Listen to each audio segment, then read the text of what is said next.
செங்கணவன் பால், திசைமுகன் பால், தேவர்கள் பால் என தொடங்கும் திருவெம்பாவை பாசுரம் 17.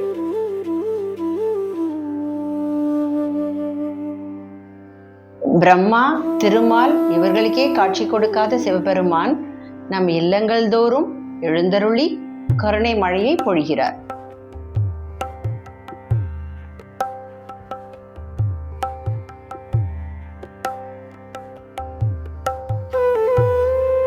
தேன் சிந்தும் மலர்களை சூழிய கரும் கூந்தலை உடைய பெண்களே, செந்தாமரை கண்ணனான நாராயணன் பிரம்மா பிற தேவர்கள் யாரும் தராத இன்பத்தை அள்ளி வழங்க நம் தலைவனாகிய சிவபெருமான் இதோ வீடுகள் தோறும் எழுந்தருள்கிறான்.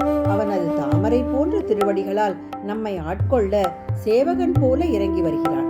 அழகிய கண்களை உடையவனும் அடியவர்களுக்கு அமுதமும் ஆனவனும் நமது தலைவனுமான அந்த சிவனை வணங்கி நலம் பல பெரும் பொருட்டு தாமரை மலர்கள் மிதக்கும் இந்த பொய்கையில் பாய்ந்து நீராடி அவன் தரிசனம் காண தயாராகும்.